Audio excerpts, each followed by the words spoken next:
Good evening, fellow beings. Welcome to Surrey Muse. I am your host, Mariam Zohra D. Surrey Muse gatherings take place on the unceded Coast Salish territories of the Katsi, Kwantlen, Musqueam, Squamish, and Tsleil-Waututh First Nations.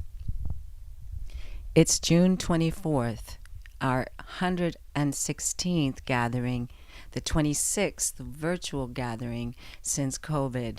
We meet every fourth Friday of every month except for December.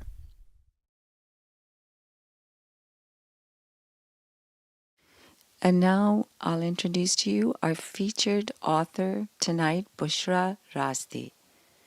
Boshra Rasti is an Iranian-Canadian fiction writer, poet, and educator who has published novels, short stories, and poems.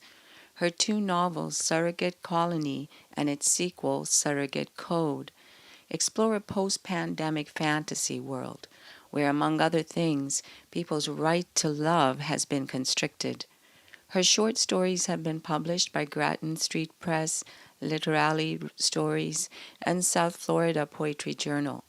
Boshra's published poems include Connections in the City, a poem about the city of Surrey in Canada, and In the Chrysalis, a poem on the COVID-19 pandemic published in Together Apart, an anthology of creative works by HBKU Press.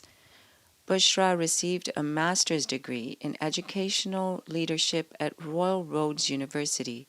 Raised in British Columbia, she now lives and teaches in Qatar.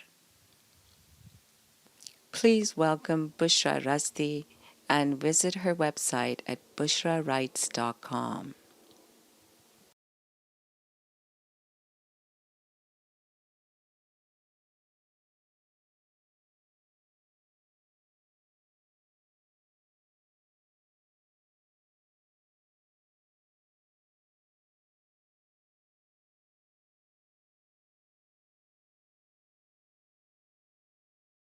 Hi everyone, my name is Boshra and I'm going to be talking about my novel, Surrogate Colony.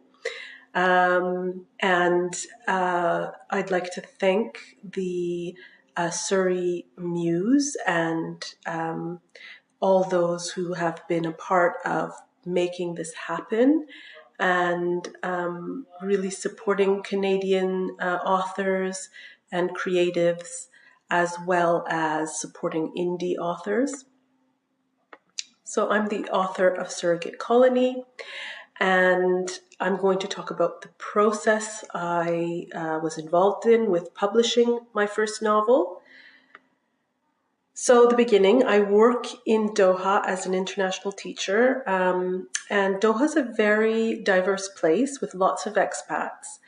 And I'm part of this writing group. As you can see here, that's me, and these are my friends. And we have workshops, and we also write, have activities that we pursue during our time together. So here in June of 2015, my friend Mehdi, who's Syrian Canadian, lives in Toronto right now. He had a cyberpunk workshop, and we were to create a kind of monologue during our workshop. And as you'll see, that's the inception of Surrogate Colony and Adriana, the character of Adriana. So there was this cyberpunk workshop. Then I was mapping Microscript in 2016, which is the world building, the dystopian future that I kind of cooked up here, was kind of conceived in 2016. Then 2017, Zachary was brought into creative existence, and he is one of the protagonists. He is closely linked to Adriana. I'm not going to give up too much information, and so a lot of the story is told from his perspective as well. In the summer of 2020, all hell broke loose, as we all know. COVID happened, and we were encouraged not to go home for the summer. Usually all the teachers go home for the summer. And because of the pandemic, we were asked not to. It wasn't safe at the time to travel. There were no vaccines, or, people didn't really know what was going on and what kind of disease we were up against. So I took out my frustration in the best possible way I could have, which is to write Surrogate Colony, the rough draft of Surrogate Colony, which is about a post-pandemic world. So back to the beginning. At this workshop, Adriana came into existence. Adriana is the main character in Surrogate Colony. She has one brown eye and one blue eye. The term is called heterochromia. She lives in microscrep, which is a post-pandemic dystopian future where algorithms choose who your family is, who genetically and personality-wise would be your best family match. And children are born off-grid using IVF, and surrogates are the people that birth children off-grid.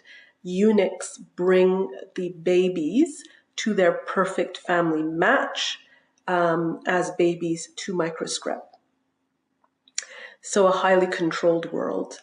And this paragraph was written during the workshop, and there was so many edits and so many developmental editors that went through the rough drafts and the drafts of the novel. And I'm happy to say that, this kind of remained through all the edits. A big part of writing, as everyone knows, is rewriting. So I believe the kernel of the inception of this novel was sort of untouched, and it's great to see something remain after many, many edits. So I'll read that to you in Adriana's voice. I don't remember how I came to have one blue eye and one brown eye. They must have gotten it mixed up when they did my genetic testing before I was born. It's very rare that a doctor that does the endowing gets it wrong. But freak accidents happen. We are all human, right? So she's a very young girl. She's questioning. She's different, which is not so wonderful in a world that differences are frowned upon. And she questions a lot. And from her questioning, she finds out what's really going on off-grid.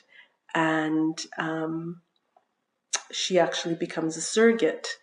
And, the novel, I don't want to give up too much information, but yes, so she's given a position as a surrogate, and off-grid, she realizes the lies that she's been fed in microscrep.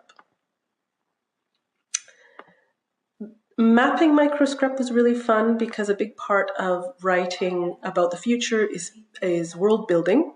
So we have an on-grid world, and then we have an off-grid world. And there's a vigilante group of scientists called the off-grid scientists that they're kind of an enigma. They're kind of people on-grid are told they're backwards, and they are actually enemies of the state. And their on-grid world, people don't go off-grid. So in microscrep, people are quite happy and content and controlled and given medicines to be compliant. And only people that really get to taste what it's like to be off-grid are the eunuchs and the surrogates.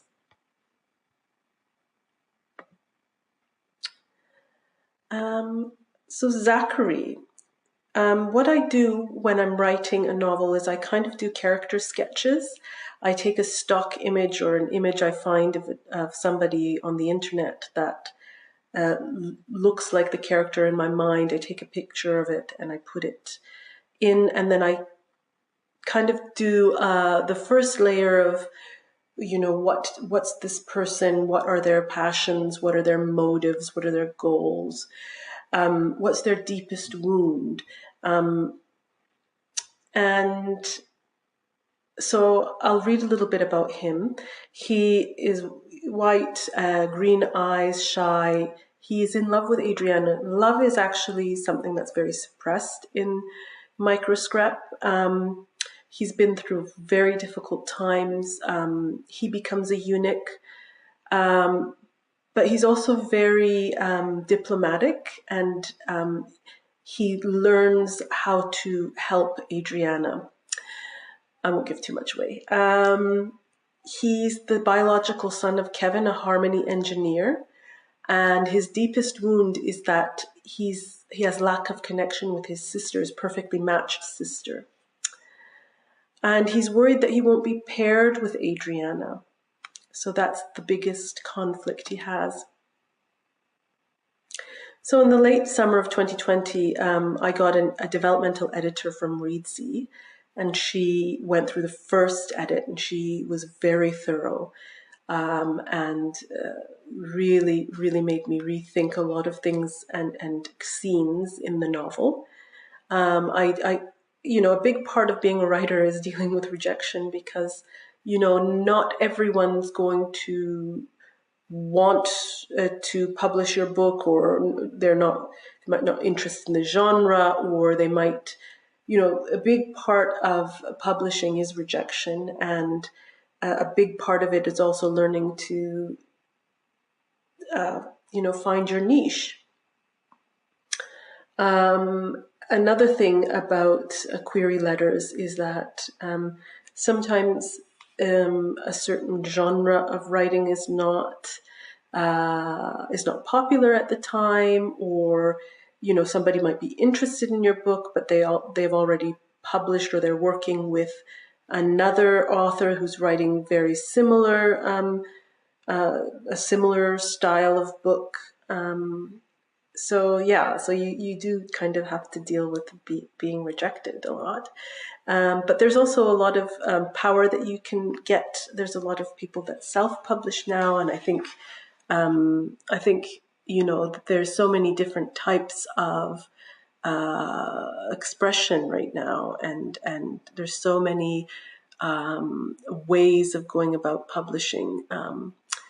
So Atmosphere Press, I got a contract with them in December 2020. There was more editing. Cover design was really fun. It was probably a very difficult decision to make too, because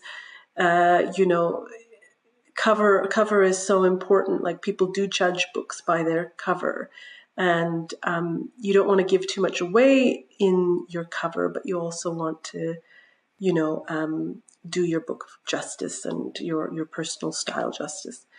Then the interior design, and then in 2021, author website, setting up Goodreads and Amazon author accounts and things like that. So there's many people, writing can often be very solitary, but, family and friends and your support system, people that are, there for indie authors, like Surrey Muse has been fantastic. BC Writing Federation have been wonderful. There's influencers online, like one such influencer is a blogger on Instagram. Like, there was no strings attached. She read the book, she really liked it, and she helped me a lot with the publicity. Another fun thing about writing is that your book gets read in different places. So, like Book Funnel, for example, like people can download your book and, or your ARC, advanced reader copy, and give you feedback on it. So people from all over the world have read Surrogate Colony and given me very wonderful reviews, but also a lot to think about, and a lot of questions. And it's just a very fun thing to have people all over the world kind of, inquiring about the world that you've built and the creative process. You learn a lot about data. So, for example, like there's lots of metrics and data collected on my author website, and stuff that you'd never think of when you're starting to pursue writing, and then you find out a lot about the data, and you sort of have to promote yourself. So there's an audio version of A Surrogate Colony. This is the cover. And I wanted it to be simple. I wanted it to be minimalistic, but also talk a lot about the suppressive society, really, that microscript is, and suppressing people, suppressing their emotions, using medicine to really, and databases and data to do that. So reviews are very important. Uh, they really can make or break a writer. So, if you pick up a copy of the audiobook or the book, if you would please kindly leave a review. It's also available on Kindle. So if you read the Kindle version, and Amazon, of course, you really do need the reviews and the ratings for other people to be interested in reading it, and also Goodreads. So if you would kindly do that, it would mean very, very much to me. Future projects. So I finished the sequel. It's going to be published in August of this year. So it'll be available on Amazon and Barnes and Nobles. Ingram Sparks. I'm in the process of writing children's stories. I am a teacher by trade, so I have a lot of, basically, a teacher workbooks, and workbooks on grit, workbooks on emotional intelligence, journals that people can journal in, and that's all available on Amazon with my pen name, Boshra, oh, it's not Boshra, sorry, M.A. Rasti.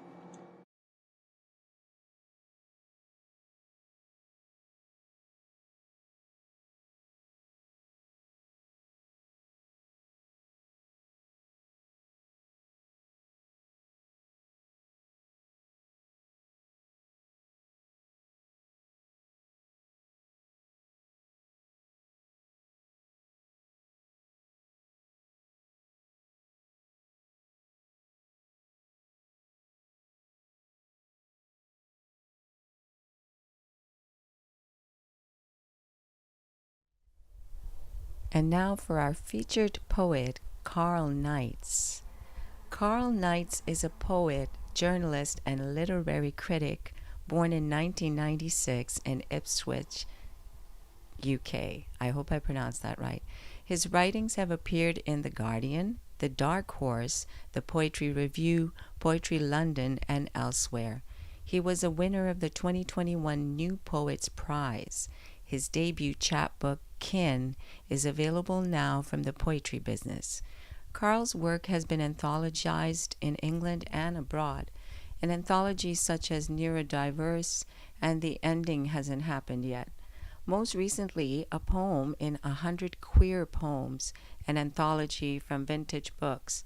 His first video poem, The Voice You Never See, about the pandemic experiences of disabled people in Suffolk, premiered in April 2022. In his journalism, he covers politics and culture, writing on topics such as disabled Barbie dolls, Rain Man, and how it feels to be a shielder in the pandemic. He lives in Suffolk. Please visit him at his Twitter page at InDarkWood. And you can find his video poem, The Voice You Never See, on YouTube. Please welcome Karl Knights.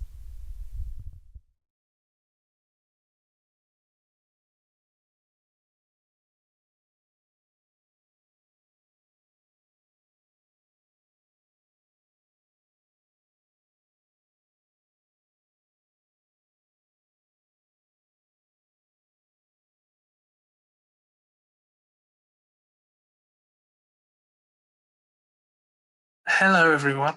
My name's Karl Knight, and to give a brief visual description of myself, I'm a white guy with very short brown hair and a kind of in a buzz cut kind of shape, but with a bit more hair than you might get in a standard buzz cut.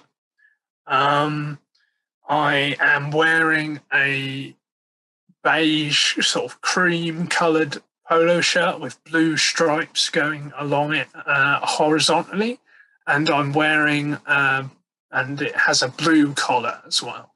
And I'm wearing glasses, and there's a shelf of books behind me.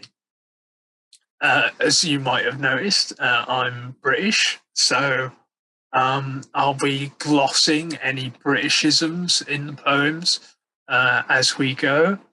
And I'll be reading some poems from my debut chapbook, Kin, which came out last week.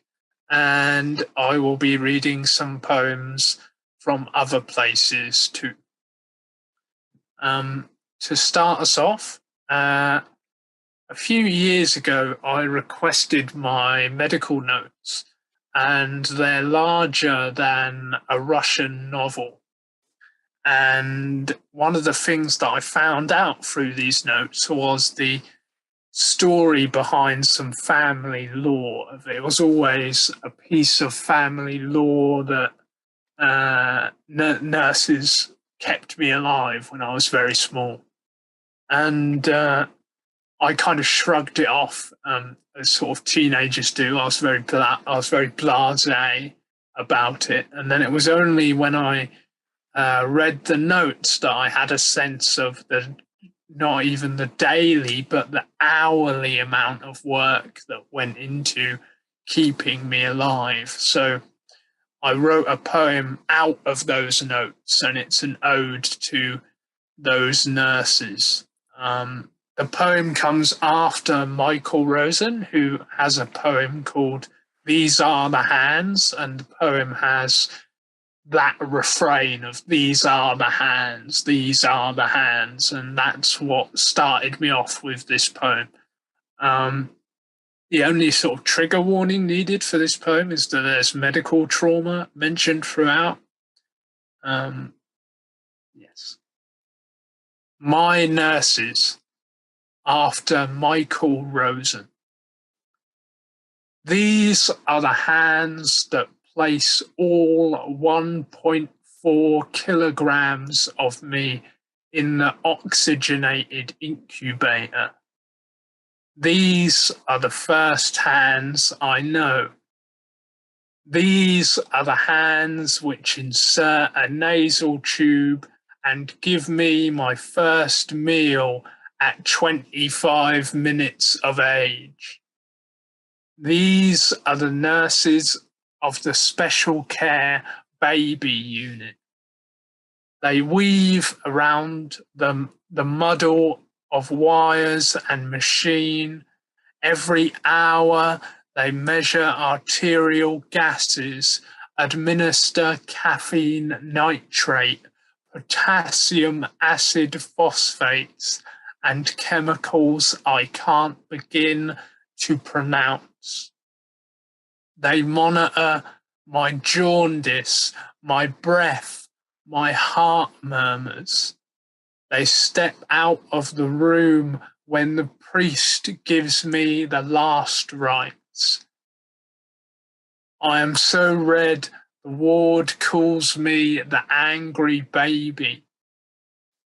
Every half hour, they write a new prescription and send it down to the chemist. Consider triple antibiotics.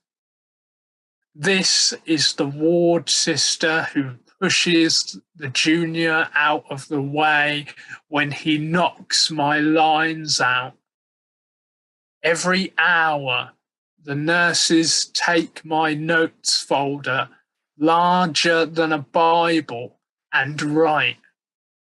Some weeks they write every 10 minutes, watching me breath by tiny breath.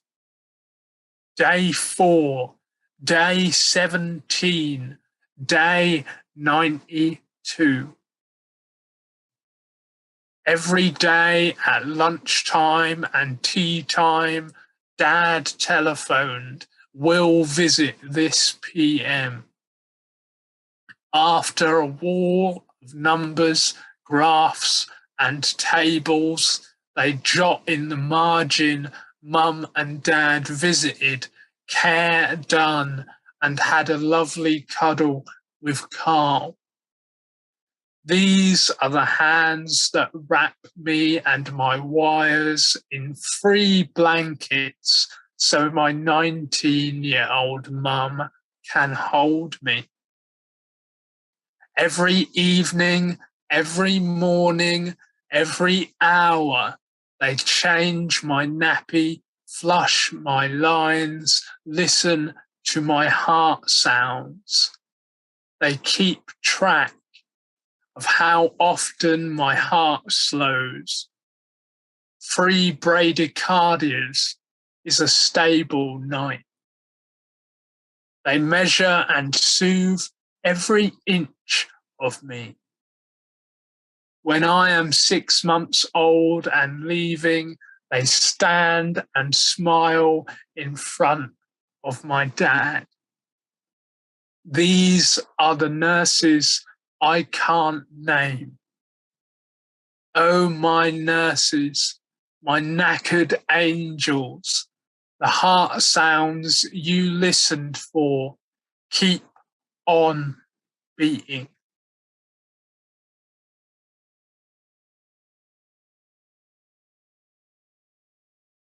This next poem is very short, and I'll say something about it after I've read it. I have a literal mind. Dad tells me to pull my socks up, and I yank them till they rip. A teacher says, "Take a seat." I pick up the chair and walk out. And the funny thing is with this little poem, it was the only poem in the chapbook where there was a real split between what neurotypical readers thought of it and what autistic readers thought of it. Neurotypical readers said to me when the manuscript was in the draft phase, "I'll just cut this poem, it's very frivolous." But when autistic people read this poem, they would be really affected by it and they would be very emotional at this little poem. And for many of them, it was their favourite poem in the book. So I sort of prioritized autistic readers and I kept the poem in. And it's just a really interesting thing to think about who are our poems for?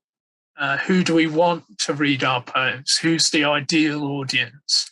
And this is a kind of little poem for autistic people, I think. And I kept it in kind of for them, I think. And it's a really interesting thing to think about, I think, of who is the audience for our poems. This next poem is called How to Wheel. And if you ever find yourself in my neck of the woods and you find yourself in Suffolk, England, and someone says to you, "Do you want to go to Colchester Zoo?" Don't go, because it's really inaccessible and very hilly, as you'll find out in this poem. How to Wheel. The zoo is tough terrain, hilly. I wheel as fast as I can, then Mum shouts, "Keep up." I stop. Hand me my crutches. I shakily get up, tear off my splints, Velcro straps, and put them on her. I sit her in the chair. You have a go. At first, she spins in circles. No, I say, use both arms in unison. She still veers away, zigzagging, sweating now. People start to stare. She blushes, keeps her head down. After 10 minutes, she's heaving, shirt drenched. I swing over to her.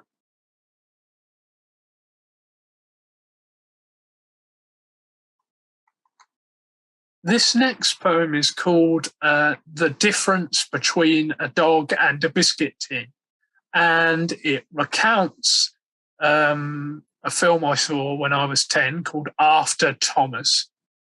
And it's a really terrible film. It stars Keely Hawes, and you'll see in this poem why the film isn't particularly great. Of the poem quotes from dialogue from this film. So if you find After Thomas on when you're channel surfing, just keep on channel surfing and find something else. The difference between a dog and a biscuit tin. It's Boxing Day, and I'm nearly 10 and a half. I got the camouflaged Action Man for Christmas.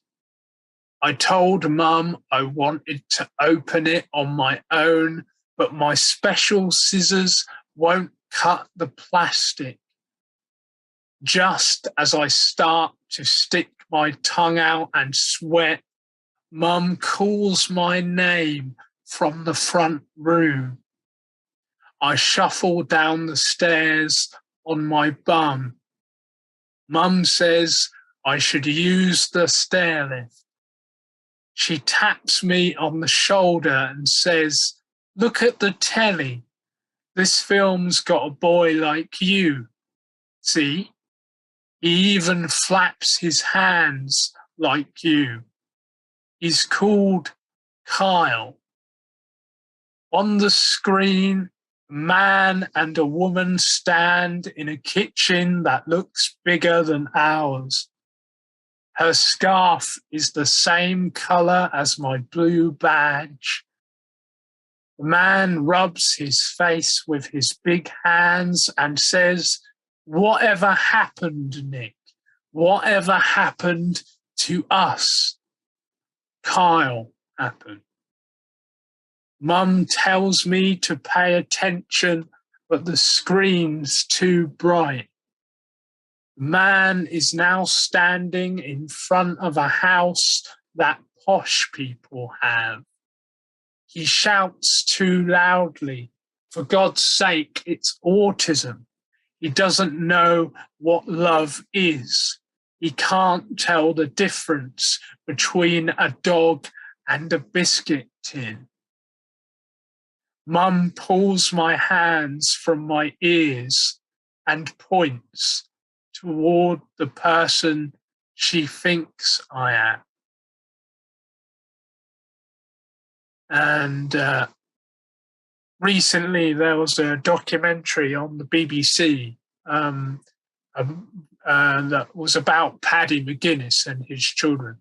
And Paddy McGuinness was saying in the documentary that he was told that his children wouldn't be able to love. So unfortunately, those kind of wildly amiss conceptions of autistic people are still with us, unfortunately. This poem's called Great Nanny. It appeared in an anthology called Neurodiverse, and verse is in all capitals. And until that book came along, I never realized that the word verse is contained within neurodiverse, and I'm still annoyed at myself and never once noticing that. But great nanny as well. Nanny it can mean babysitter, but it's also can mean grandmother too here, where I know some places have the same thing and some don't. So great nanny. Dad carries me up the stairs to her flat. As soon as he's gone, she hands me a pair of headphones so I can ignore her chirping budgie. She doesn't insist on looking her in the eye or giving her a hug. She knows I'm always listening. To her, I'm Karl Knight's no inside voice and perfect crooked bones. She tells me about Margaret from Iceland again. We play snap, but I go slow to let her win. She never slammed her hand down and yelled, "Snap!" It was always a small laugh, and two wrinkled knuckles would tap the cards. When it's time to leave, she gives me £1. I go down the stairs on Dad's shoulders, holding her coin between my fingers.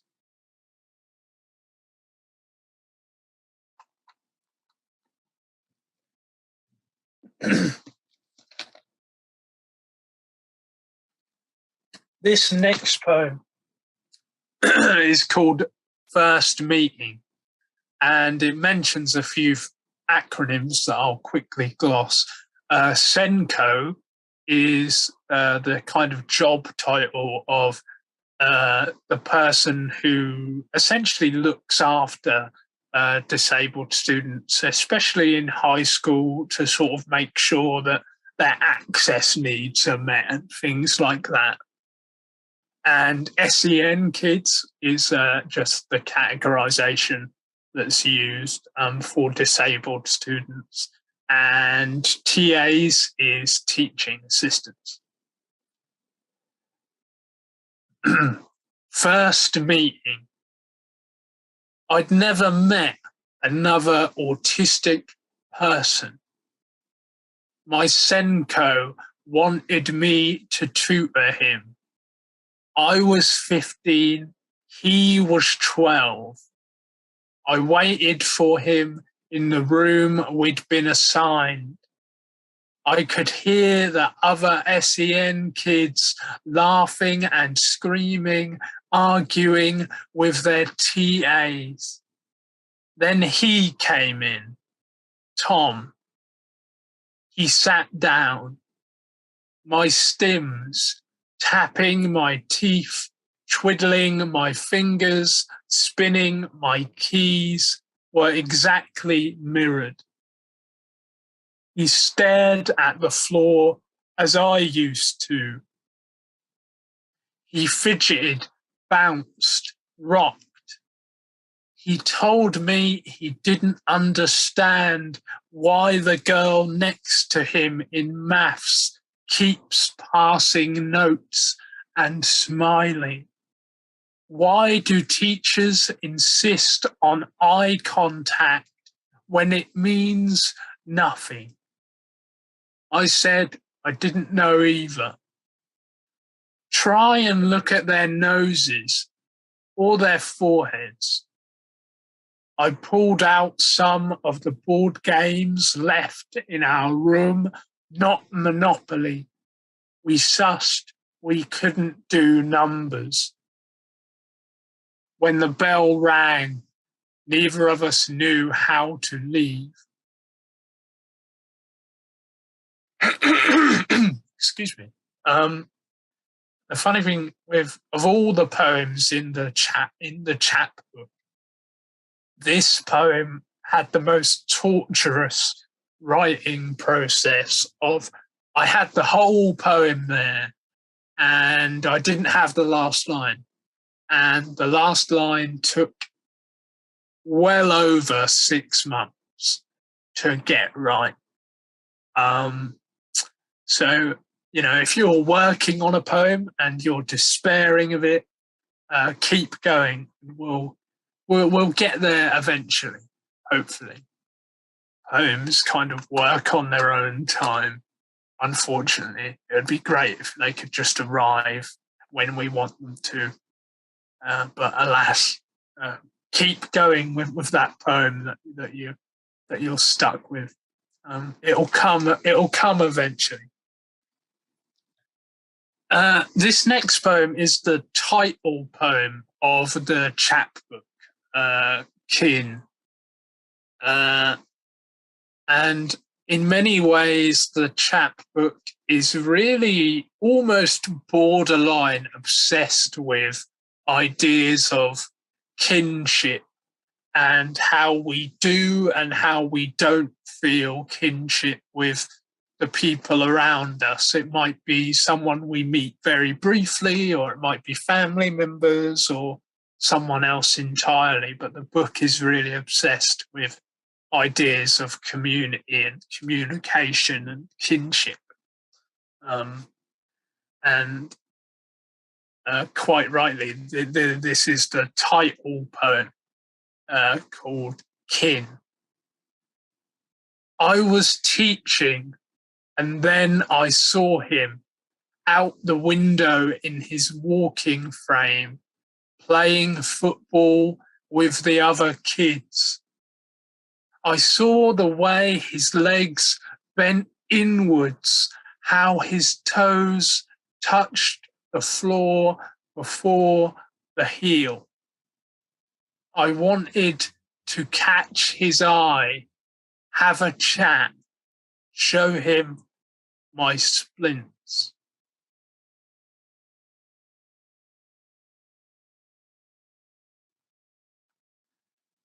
And the last poem I'll read for you tonight is the last poem in the chapbook. Is it a spoiler to say it's the last poem in the chapbook? Maybe. I suppose, spoiler alert, this is the last poem in the book. And it needs a trigger warning. That in lines 3 and 4, there's a very graphic description of self-harm, so do watch out for that. And if you need to step away, then by all means do that. I won't be offended in any way, shape or form. Not that you need my permission to step away, but it doesn't bother me at all. And I'll just give you a moment for anyone who wants to walk off and make a cup of tea or something. I'll just give you a moment to do that while I have a drink.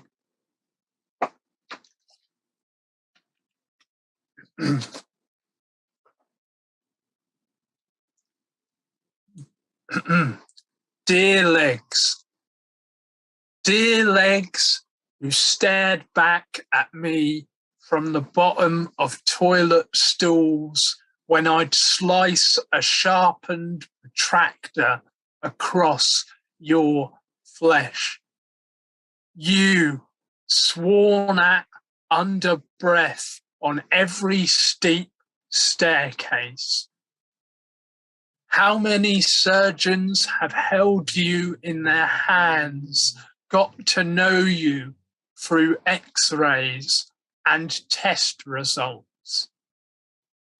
Background fridge buzz of my life. I swim for the first time in years, float and don't hear you. Oh, spastic, diplegic legs. Oh, lovely twiglet legs that survive.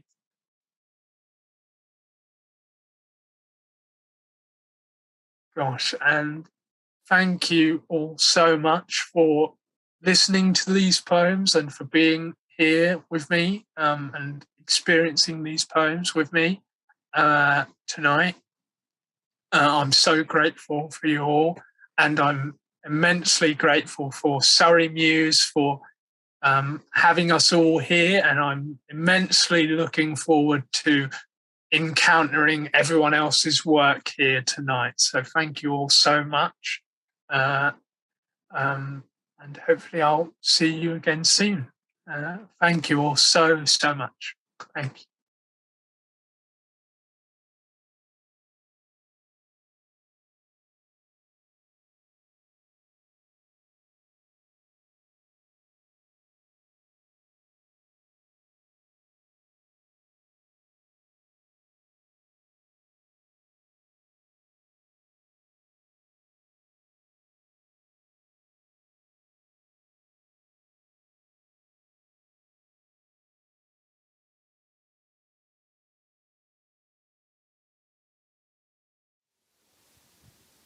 And now for our open mic opener, Dhanmatie Singh, also known as Dana. She is a painter, teacher, and an activist of Guyanese descent. An art and chocolate junkie, she once painted a 50-foot wide mural wrapped around a beach-themed restaurant. She paints the world as an activist and ally. Her creations are stark and direct, with vivid colors, a distinctive emotional appeal, and clear composition around intense themes such as the resilience of Indo-Caribbean women, violence against women, and post-colonial violence and resistance. As a teen, Dhanmatie felt restricted in her role as an Indo-Caribbean Canadian woman and dreamt of revolution. Seeking identity, she became deeply engaged in women's rights and expressed that through art, writing, and public speaking. She joined Diva, a quarterly journal of women of South Asian origin, in the early 90s, a grassroots organization in Toronto that created an alternate platform for feminist dialogue for women of color that eventually became part of a worldwide wave of liberation to gaining an anti-oppression perspective within our human rights framework. The journal allowed her a voice where she made content-driven art pieces for articles, art for its aesthetic content, and painted posters for women's conferences. She worked with Diva as part of the editorial collective and an assistant art director. Now Dhanmatie is a social service worker, a third-year student at York University, achieving her Bachelor of Arts in Educational Studies, and an art instructor working within the vulnerable sector. Pre-pandemic, she joined the Jamaican partnership with Seneca College to provide services to struggling, marginalized communities in Kingston, Jamaica. Dozens of Dhanmatie's beautiful commission-based paintings have been sold since her days at Diva. Revolution still stirs frequently in her heart. Yes, find Dhanmatie on Instagram. Her handle is at Dhanmatie11. Welcome, Dhanmatie. Big love to you.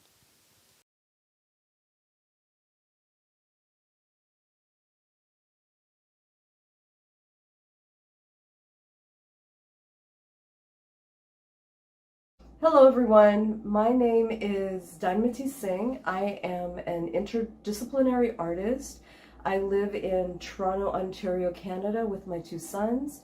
I am a social service worker and I teach art to marginalized communities. I also am a student at York University in my third year. I welcome you to view my art today. My practice surrounds race equity, gender justice, climate change, and post-colonial resilience. So please enjoy. People have asked me how I came to be an artist. Well, I love big pieces, so the first type of art I attempted were murals. I began with rooms, then I painted basements, bathrooms, the inside and outside of restaurants, and parking garages. So I joined the editorial collective of Diva, a literary journal of women of South Asian origin, in the early 90s. And I became deeply engaged in women's rights and expressed that through art, writing, and public speaking. I was 19 years old at the time, and Diva was the first place that I felt accepted. for who I was as an Indo-Caribbean woman. I created content-driven artwork. I also got to work with these beauties. My most vivid memory was of us constructing this gathering for women of South Asian origin to speak about and oppose violence against women. I think I painted this banner the day of the event. It's of an Indian woman wearing a beautiful sari and holding a baby in her arms. They are both pumping their fists symbolically, united in the desire to stop violence against women. These experiences stuck with me, and it's been my passion to merge art and activism ever since. These paintings represent the budding consciousness that I had as a teenager, looking for my artistic roots. I play with the idea of subconscious. I use swirling landscapes and kind of a parody of the Group of Seven, which basically were the extolled Canadian artists at the time. I was consciously trying to liberate my mind from the imaginary Canadian landscape, looking for my own roots. The library's vast array of art and history books helped me study the pantheon of old masters based on knowledge, ideas, and principles. YouTube videos help me to problem solve and delve into modern techniques. I joke that YouTube is where I got my art degree. I painted traditional portraits through word of mouth for about 15 years after Diva. I was very intent, especially on exploring ways to express golds, which is desirable for its matchless luminosity and rarity. According to Mughal and Indian art, historically, Indian artists have been using gold for years to create transcendence in their artwork pieces. Later, I began to take liberties with these things to create a platform for ideas, bigger ideas than the things that affected me day to day. This piece was after George Floyd was murdered, wanting to represent Black lives that are systematically and intentionally targeted for demise. This painting is called Auction Block and represents many things. Ultimately, it represents being sold out. This image is of a Black woman being silenced and having her mouth taped, having been immortalized through hashtags, but not in the court of justice. The subject of my painting is waiting for justice at her most vulnerable and naked state, pleading with her eyes. Basically, I'm a self-taught artist, and I began to experiment with abstract. As a traditional portrait artist, I found abstracts to be completely freeing as a form of expression. As the world advances in technology, so does art in things that I incorporated into it, like mark making, digital manipulations, and acrylic pouring techniques. Artistically, I was Breaking Bad. I love this new way of expressing art. I ultimately wanted to incorporate abstract and multimedia with realistic images. I created these pieces to represent the pressing problems of climate change and the intersection between science, art, and the environment. Like Bob Marley sang in Natural Mystic, it feels to me that there's an undeniable mystical force that's sweeping through the entire world, affecting all of us. Physically, mentally, spiritually, financially, post-pandemic, art traumas are intensified. With these birds, I kept seeing a cloud of hazy mist pluming over the world, as poison, as deadly as fear. Our pandemic health disasters only seem to illuminate our already existing social disasters. America Deconstructed is about getting back to a healthy spiritual heartbeat. The world's most dominant and economic and military power system breeds social control and continues to sustain economic marginalization to those who are systematically excluded by political, social, and cultural barriers. We can all agree that 2020 was a difficult year. This is a post-emancipation butterfly. It's our society beating our wings against the darkness. Our once colonial controlled caterpillar has destroyed many plants in its overeating, has hung its bloated body to sleep, yet tucked inside sacks of caterpillar skin, the life, the imaginal cells which remain develop a beautiful body from the fatigued, over-consuming one, the actual breakdown allowing us to develop and emerge into a new body. This painting represents my desire to have a new way of living lightly upon the earth, to have a new society that is a beautifully evolving, living being. These two paintings that I'm about to introduce have not been seen before. The first is called A Different Kind of War. This piece is about how our global economy is currently weathering war and disease. With a sudden economic shock, such as the coronavirus outbreak was to economies worldwide, we are creating excessive debt and too much inflation as prices of food and oil rise. Our current economic settings are irrefutably reminiscent of previous pre-recession periods in history. Economists note that the war in Ukraine has disrupted global supply chains and dramatically increased commodity prices and energy costs in the US and in the EU. So this painting exhibits my growing concerns with possible aggressive tightening of monetary policy. It's difficult to envision a future where a worldwide downturn could be avoided. Finally, I would like to introduce my new series. I feel that the images we are used to seeing of the traditionally garbed, demure Indian woman or the flashy Bollywood icon smoke screens the actual complexity and often contradictory nature of Indo-Caribbean femininity. This is showcased in my new series called Kalapani Voices. Building upon Karl Torabully's precept that the, quote, coolie's voyage across the seas left a permanent stamp on the imaginary landscape. So basically the Kalapani dialogue contains the reconstruction and deconstruction of the concept that begins with a curse to those who cross the Kalapani, meaning the black waters, which, by the way, all Indians must cross when migrating overseas. From its origin as a Brahminic text cautioning about the perils of marine expeditions, to its representing as a historical metaphor and literary device, the ever-changing influence and meaning of Kalapani maintains its historical validity and importance in colonial and nationalist reality. This dialogue recognizes the cusp between the African and Indian involvement in sea crossings and the familiar experiences of enslaved indentured workers. Like many new artists, I see a new and positive element in this dialogue, and it is the moment of creativity, rebirth, and creation, evoking a life-changing new reality which is greatly impacting Indo-Caribbean art and literature. So I have so far created a kind of a small sweet gathering of followers on Instagram. I would love for you to be a part of that. I will be posting more Kalapani series, Kalapani voice series, and hopefully we'll be able to see more of those. I'm really excited about it. I'm an Indo-Caribbean woman, and this last painting has really meant something to me as far as I look forward to doing more like them in the future. So I'm at Dhanmatie 11. That's my handler on Instagram. Thank you so much, Surrey Muse. This is the first time that I've exhibited my art gallery like this, except for on Instagram. So I'm really proud and very pleased and humbled, and I'm grateful for the opportunity. I hope that you enjoy the rest of the program, and I'll see you soon.